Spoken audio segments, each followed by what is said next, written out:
And how is everybody doing this fine day? My name is Alan Roberts. Welcome to the show. So, in my continued effort, hey, Honey Bison's here. How are you doing? Everybody go follow Honey Bison. My son's here. Awesome. So, in a continuing effort to try to actually help people, because I can very clearly see that the rest of the fitness industry is just full of shit. You motherfuckers, especially you weight loss motherfuckers, are the biggest fucking unrealistic grifters I've ever goddamn seen. Fucking pandering to fat people, making them think that they're perfectly fine and everybody's different, blah, blah, blah, blah. Not one human being could not lose weight by eating less. You people sound fucking stupid, right? We've got so many genetic conditions. Shut the fuck up. Just all of you. Here's how you know that the fitness industry is actually not that much better than the healthcare industry. Everybody's fat as fuck. Everybody is fat as fuck. Everybody wants to have big arms and they're fat as fuck. Not everybody, like people like me, my son, Honey Bison, our illegitimate daughter, his illegitimate sister. We claim, Crystal and I claim her. She's just still illegitimate somehow. We have no idea how it worked out.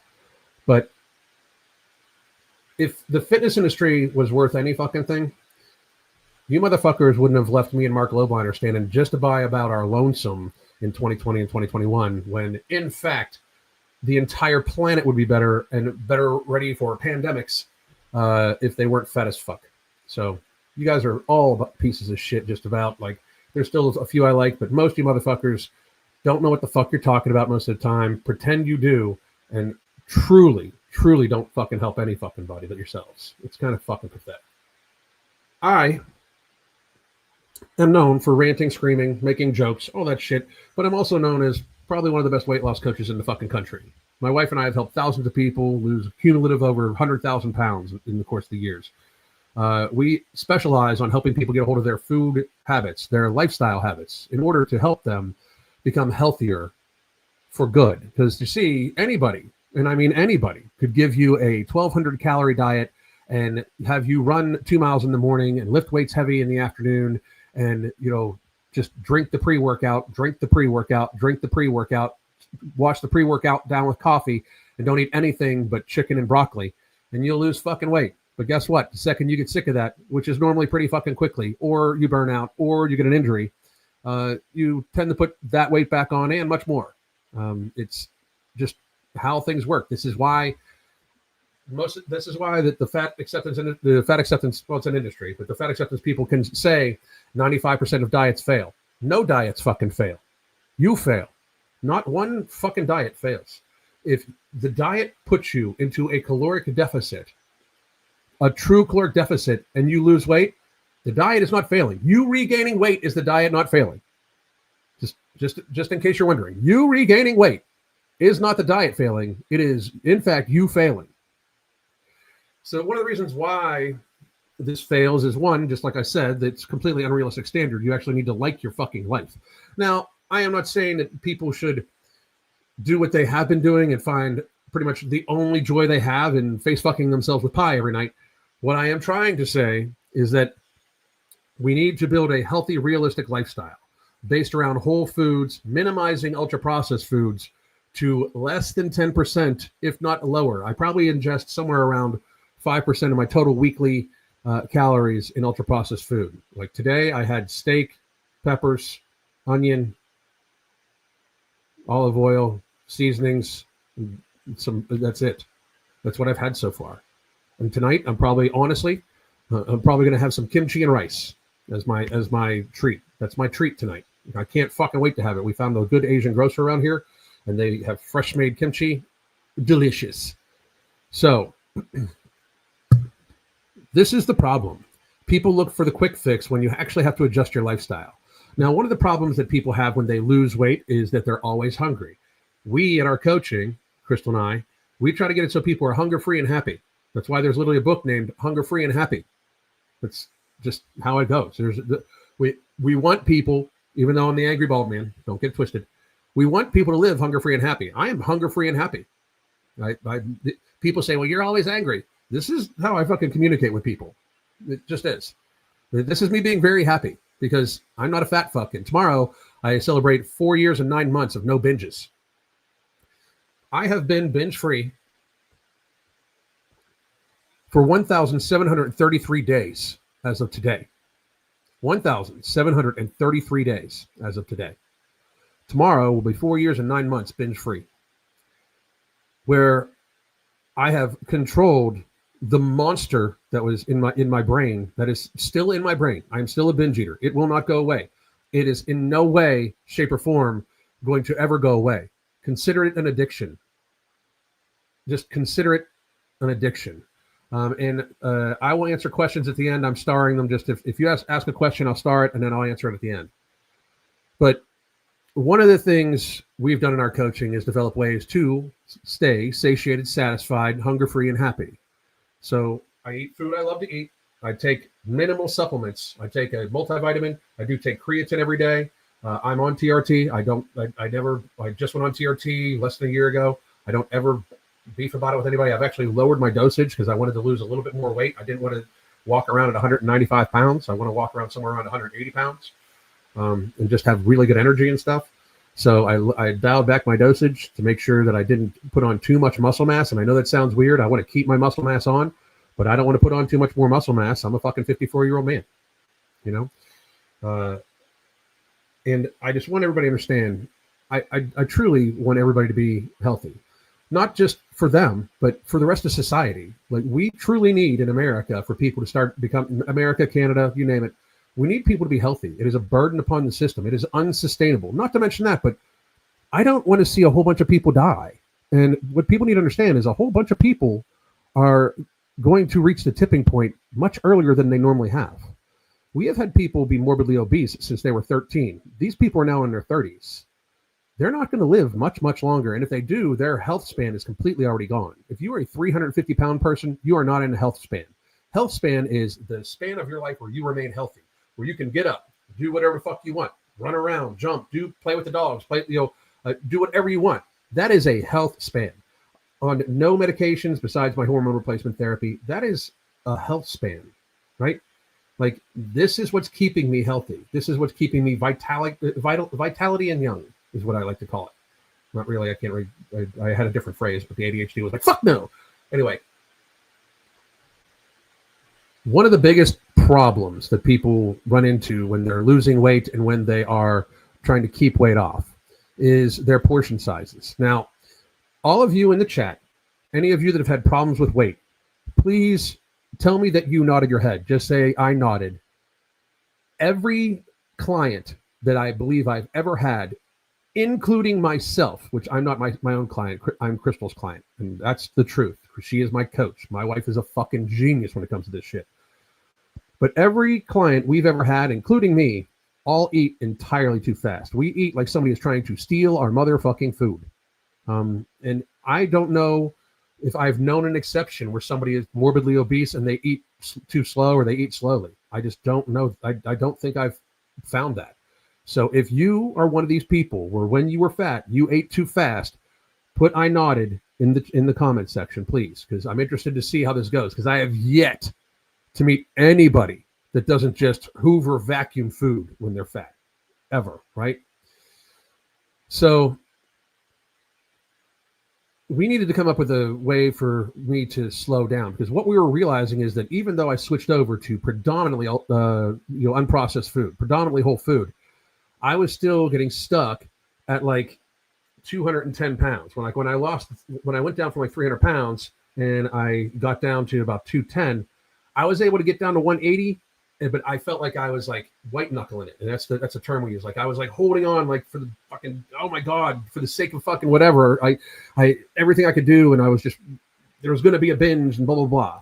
And the reality is that I was just eating way too fast. I'd sit down with 1.5 pounds of steak and I'd scarf that motherfucker as if like I had just like stabbed it and fucking threw it on a plate, and I was worried it was going to run the fuck away, right?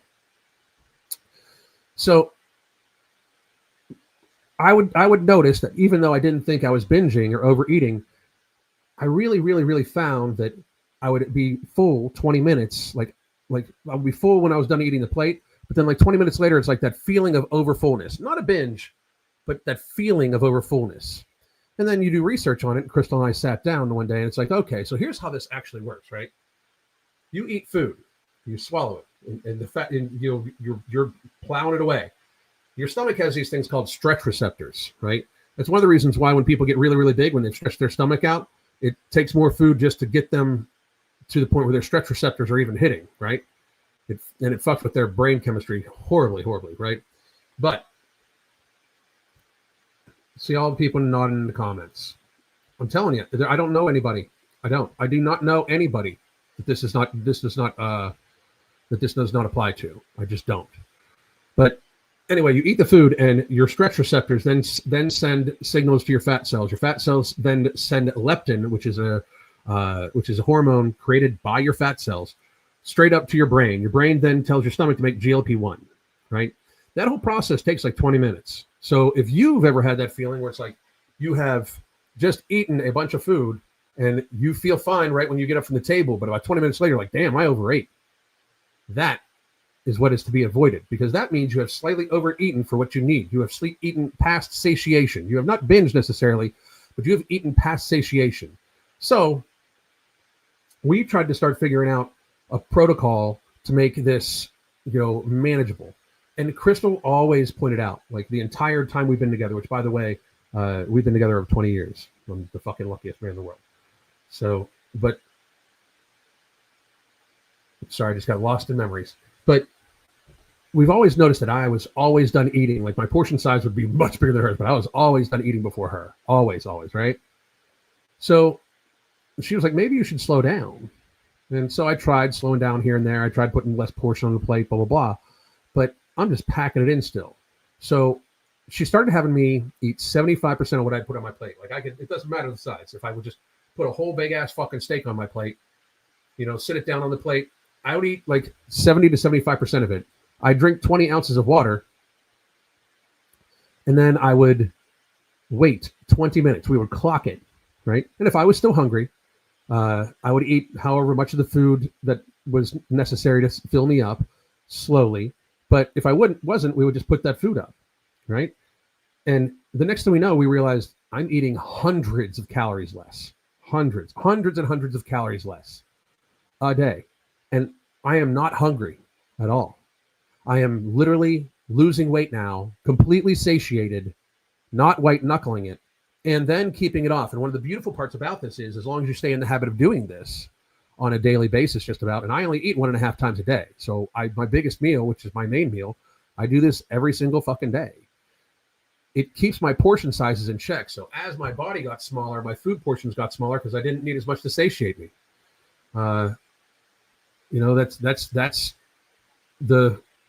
That's the beautiful thing of it. And one of the biggest reasons why most people regain weight is not because they just all of a sudden let loose and start binging, although that's how I've regained weight once or twice, is I've just been like, fuck it. And when I binge for like a week at a time, right? But it's normally because their portion sizes start creeping back up and they don't really realize it. Their eyes get bigger than their stomach, and then they finish what's on their plate, which is a horrible phrase that many people in my generation were raised with, because our parents were the children of depression babies. Like, so my grandparents grew up in the Depression. That's how fucking old I am, right? And my parents were right after the Depression. So they were taught food was scarce. My parents eat everything on your plate because that's how they were raised. And then all of a sudden, the people that were told to eat everything on their plate, that were born in 1970, all of a sudden had the USDA food pyramid dropped on us, and eat everything on your plate all of a sudden jumped up 2,000 calories. So the concept of, not eating everything on my plate was very hard for me to begin with. But when we actually look at the statistics behind this, like, this is an actual protocol that we institute in our coaching. I put it in the book. It's you name it. But the 75-20-20 protocol promotes mindful eating and hydration, which can contribute to overall health and encouraging a better alignment between hunger cues and food intake. The approach leverages the body's satiety signals, which involve hormones like CCK and glucagon-like peptide, GLP-1, released during their meals. And somebody asked me what about GLP-1? You do know that your body creates GLP-1, right? You do know that being properly hydrated and eating a predominantly red meat diet increases your natural GLP-1 production by about 20 to 30%, and makes it so you are much more satiated with that GLP-1 because you're not spiking your insulin and stuff like that. Like, nature's GLP-1 is not eating ultra-processed foods and slowing your fucking ass down eating and being properly hydrated, just in case anybody's wondering. Because people can say what they want about removing the food noise and all like that.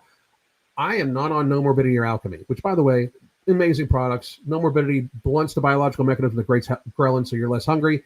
And Alchemy literally is, I would put it up better as metformin for glucose control, plus it's anti-inflammatory, so many other things, right? But I'm not on either of them right now, and I haven't been for a while because I wanted to show myself that I could do this for an extended period of time without those, right? I am not hungry at all whatsoever, and I'm pretty fucking lean right now, and I'm not even doing that much physical activity because I've been working on a huge project. So just so everybody understands, I know that many of you think you need these injections that are derived from Gila monster venom that have incredibly horrible fucking side effects, which, by the way, if you are on them, I will help you still. You can be a part of the coaching, but I highly encourage you have an exit plan for them because you are the test subjects to see what happens long term. There is no long-term broad spectrum scale for how this is going to affect your health long term. They don't have any. Like, you are the lab experiment. Just saying, right? Now, so once again, this approach leverages the body's satiety signals, which involve hormones like CCK and GLP-1 released during mealtimes, helping to regulate appetite, preventing overeating-related issues such as metabolic strain by incorporating a water preload in delay. It may reduce oxidative stress and inflammation associated with chronic overconsumption, as supported by studies on meal timing and hydration. The weight loss benefits for this protocol facilitates weight loss primarily through caloric deficit creation without strict restriction. Consuming 75% of portion initially limits initial intake, while the 20 ounces of water preload, approximately 590 milliliters for those of you that use liters, increases gastric distension, enhances fullness via the vagus nerve, signaling to the brain's hypothalamus. The 20-minute waiting period allows the satiety cascade, where physiological fullness peaks 15 to 20 minutes post-meal onset due to hormonal responses, such as I outlined earlier. Randomized controlled trials show that water preloads can reduce subsequent energy intake by 10 to 20%. So, by the way, for most of you, if that is anywhere from 200 to 400 calories a day. So, in other words, 20 to 40 pounds in a year of loss if you just do this and you do it correctly. Leading to modest weight loss of 0.5 to 1 kilogram over weeks when practiced consistently as the body adapts to smaller portions and improved energy balance. The digestion benefits: drinking 20 ounces of water before reassessing food intake aids digestion by promoting gastric emptying, which I know that's another thing that GLP-1 doesn't do. GLP-1 slows gastric emptying. Everybody realizes that that's actually kind of bad for you, that at some point in time, you might develop, basically gangrene of the fucking intestines, but, you go, girl. Water dilutes stomach acids and facilitates chyme formation, reducing risk of dyspepsia and gastroesophageal reflux, so gastric reflux. The eating pause minimizes bolus size, easing mechanical digestion and lowering postprandial bloating, so you don't get nearly as bloated. Academic reviews indicate that timed hydration and slower eating rates improve gastrointestinal motility, decreasing symptoms of irritable bowel syndrome models by 20 to 30% through reduced fermentation and undigested food, which, by the way, if you have irritable bowel syndrome, you should never be on a GLP-1. I don't even understand how that's a fucking thing in our world today, but doctors don't give a fuck. They should not be trying to treat obesity. Doctors are not qualified because they know nothing about nutrition. They're not taught anything about nutrition in school. And portion control benefits. Portion control is inherently built into the protocol via the 75% rule, which trains visual estimations of self-regulation, countering portion distortion, where modern serving sizes exceeded needs by 200 to 300%. Our portion sizes are ridiculous, by the way. The water and weight component exploits sensory satiety, sensory-specific satiety, where initial flavors wane, reducing their desire for seconds. Longitudinal studies on mindful eating interventions demonstrate that such delays improve portion accuracy, with participants reducing intake by up to 25% over time, fostering habitual restraint, supported by cognitive behavioral mechanisms. So it's even good for how your brain works with it. Also, the benefits of blood sugar regulation: smaller initial portions and hydration blunt postprandial glucose spikes by slowing carbohydrate absorption. Meta-analysis shows delays in eating can lower glycemic index response by 10 to 15%, benefiting insulin sensitivity and reducing type 2 diabetes risks. Mindful eating and psychological well-being. The structured weight encourages introspective awareness, recognizing true hunger versus emotional cues. Decreasing stress eating. Clinical trials link this to lower cortisol levels and improved eating disorder outcomes, with mindfulness-based protocols enhancing self-efficacy.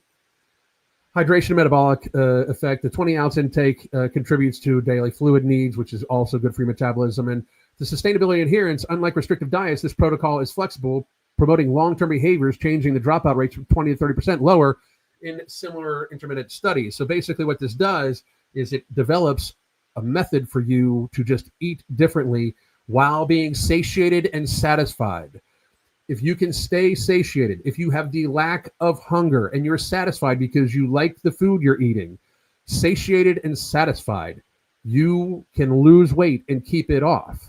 It is not a diet. You are just eating in proper portion size, and you're eating in a way that keeps you properly hydrated and does not spike your insulin levels, nor does it allow for you to overeat before your satiety signals can kick in. This is just reality. And I hope everybody that listens to this understands that this is just free advice. Now, of course, we do have our coaching, and we have many other things coming up.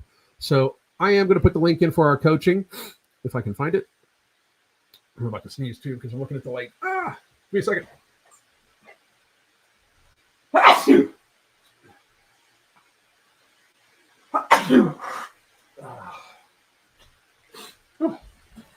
Sorry about that. The lights are just killing me. I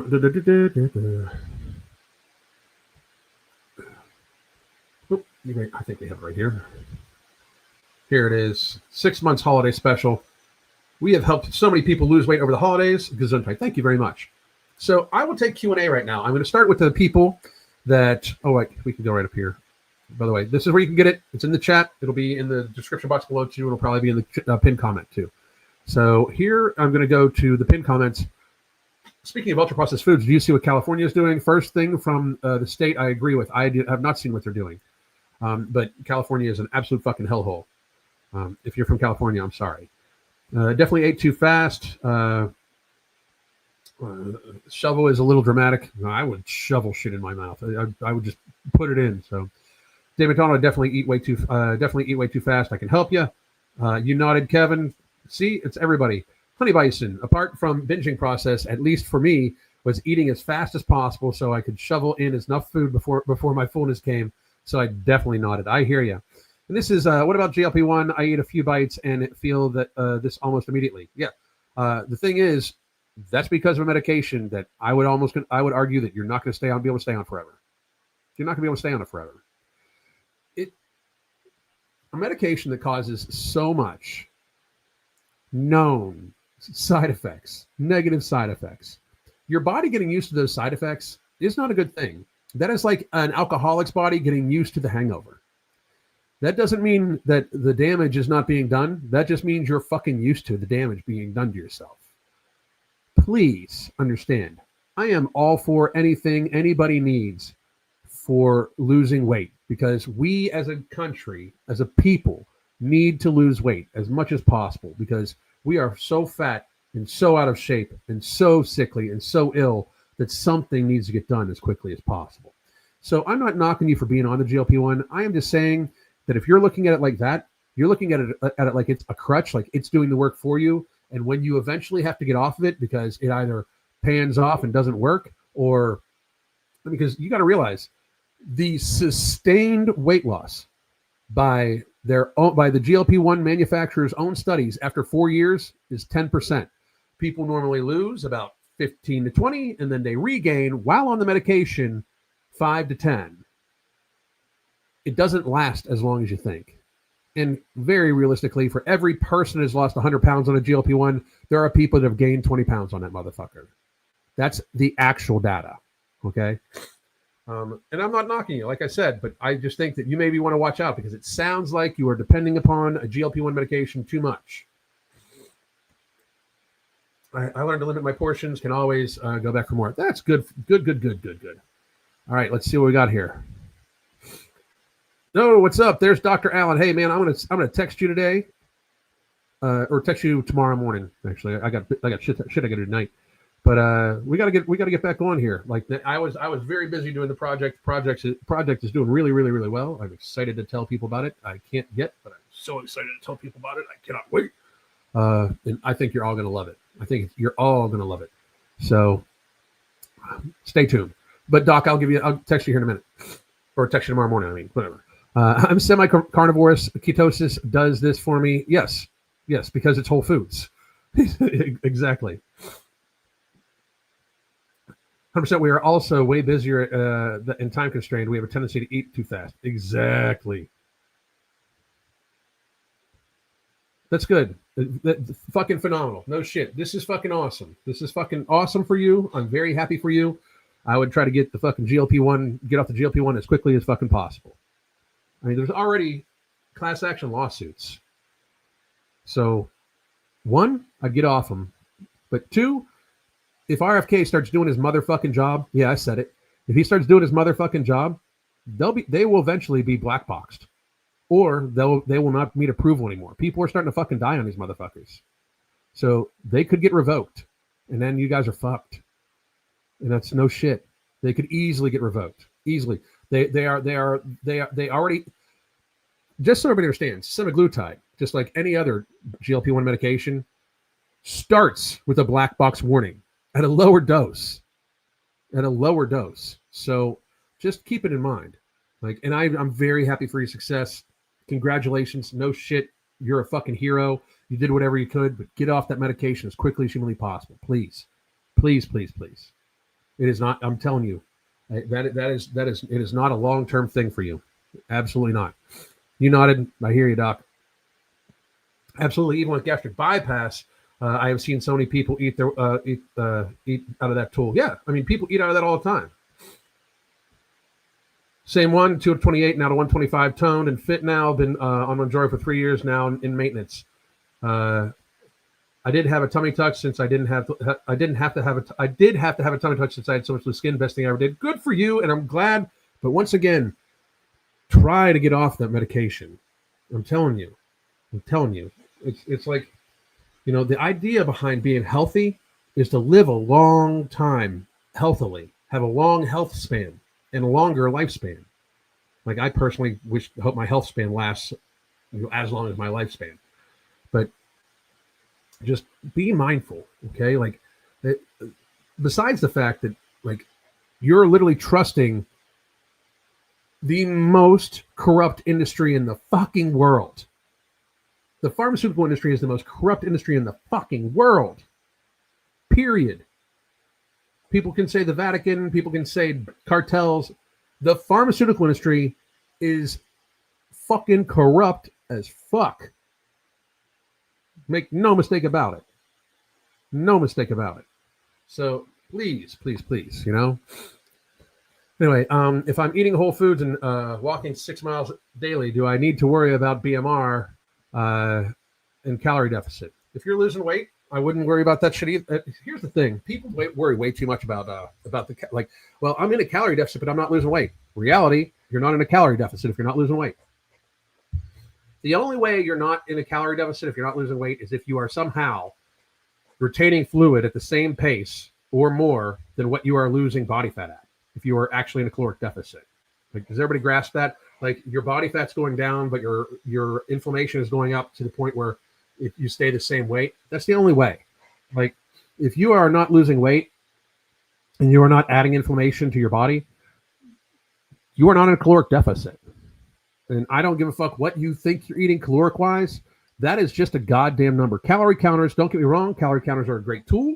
They should be accurate. They within reason.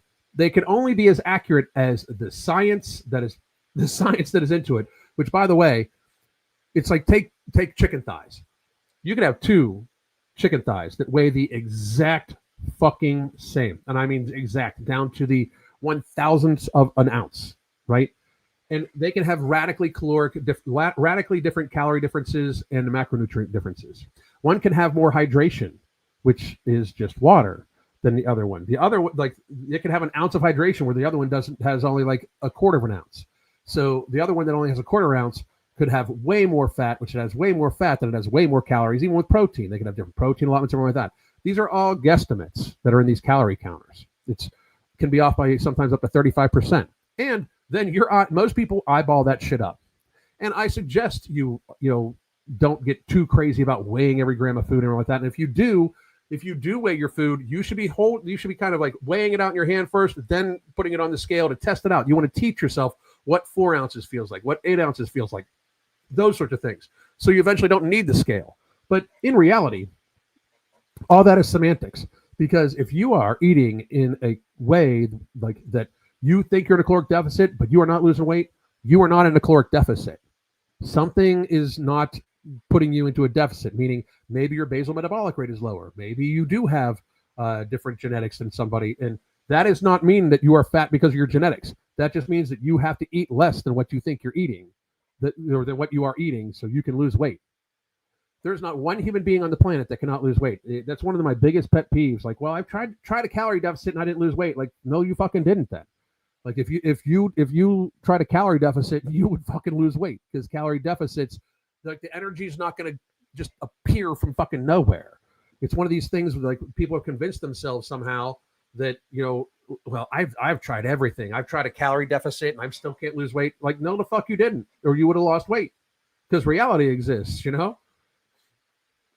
It's one of those weird things. But if you are eating whole foods and walking 6 miles a day, and you are either at the weight you want to be at or you're losing weight, I think you're good. The only thing I would add is that if you are at your weight where you're happy at, I would try to drink an ounce of water per pound of that body mass that you're at every single day. Make sure you get plenty of electrolytes, a good crank of sea salt. I put a little bit of Celtic salt in at least one of my water bottles in a day. Just to make sure that I get enough electrolytes. I also use Hydroglyph from Ambrosia Collective. It's amazing for different little flavor and stuff like that. Plus, it's got Velocitol, which helps with protein absorption. So, amazing product. But I just want everybody to understand, health is not as complicated as what a lot of people are going to put out to you, right? Like, health is not nearly as complicated. It's not easy by any stretch of imagination for most people, especially people like us, where, by the way, 4 years, 9 months tomorrow, no binge. I just, it's not easy. I count the days literally, because I consider it like alcoholism. Like, I want my fucking 5-year chip, basically. And then I want my 10-year chip. And then I want my 20-year chip. And then I want my 40-year chip. And by 40-year chip, that will put me somewhere around 90, and then I'm just going to fucking eat cake. No, I'm just joking. By then, I'll be like, I'll be having old man sex with Crystal. Anyway, don't judge. Anyway, this is good. 20 pounds gone, 30 to go. You're fucking killing it. Great goddamn job. If you need any help, let me know. So great fucking job. So, all right, guys, I'll take any last little bit of questions. By the way, here one more time is where you can. Oh, by the way, Alan Roberts Uncensored is the backup channel. I would highly suggest you go follow the backup channel, because very honestly, they could take this channel on any given day. They could take the backup channel too. But please go subscribe. Make sure the notification bell's on, and shit, just go back to this channel, the channel you're watching, but just make sure the notification bells are on. Like, make sure they didn't turn the motherfuckers off, because they have done that for lots of people. Because I say true shit. So what else we got going on?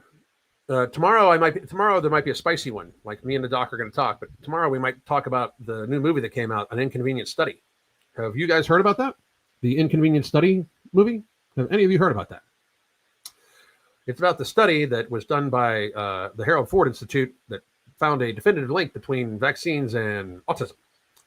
So, very inconvenient for the vaccine industry. But it's weird, you hear all these people Governor Pritzker, the fucking 400-pound fucking bowling ball of a human being he is, saying how vaccines are safe and effective and blah, blah. And I'm not saying they're not. I'm just saying that you're a 400-pound motherfucker. Your opinion on just about any goddamn thing doesn't matter until you lose at least 250 pounds, bitch. Well, 200 pounds if you're a man. So, because, and I really mean that, especially about health. If you're fat, you don't get to fucking discuss health. You don't at all. I know there's well, what if they're losing weight? Great. Lose it all. Keep it off for a while. Then fucking come hit me back. I really didn't start coaching people for weight loss until I had lost all the fucking weight. And you can check back on the videos about that, because I even said, I was like, I'm going to lose 100 pounds in this next fucking X amount of months. I believe it was 9 months. I said I'm going to lose 100 pounds. And I am going to then keep it off. I'm going to put it all in a book, and I'm going to sell it. And that's where Fuck Being Fat, Solve Your Weight Problems Once and For All from Math and Willpower came from. My first book, which was an Amazon bestseller. Until Amazon kicked it off because they're not allowed to talk about fat people. Anyway, so I really am excited. Doc, I'll give you a call tomorrow morning. Maybe we'll do something tomorrow afternoon. Sounds like fun. I hope all of you have a phenomenal day. And remember, eat 75% of what you normally put on your plate. Stop. Drink 20 ounces of water. Wait 20 minutes. See how hungry you are. And then if you are still a little bit hungry, eat however much you want of the rest of the food you have. And if not, you could just put it up for leftovers or whatever. But you have saved yourself a couple hundred calories. I think many of you will be very surprised at how much food you do not eat. I think many of you will be very, very, very surprised and how you will start ambiently losing weight. Just because if you do this every single day at your biggest meal, you could save yourself anywhere from 200 to 300 calories. 200, 300 calories is 20 to 30 pounds of weight loss in a year if everything else stays the same. And you got a little bit more hydration in you, so you feel a little better. Do I still sell that book? It is not for sale right now, but it, however, will be very, very, very soon again. It will not be for sale on hardback, though, but it will be for sale again very, very, very soon. Back up on Amazon, hopefully. I'm in negotiations with them right now. But if not, it will be on other places too, and I will be sharing links all over the place. Like I said, lots of big things coming, lots of big changes coming. Hope all of you have a phenomenal motherfucking day. My name is Alan Roberts. Thank you very much for tuning in. Like, share, subscribe, do whatever you need to do. Get this fucking message out. This is a helpful video, and I hope all of you take advantage of it. God damn.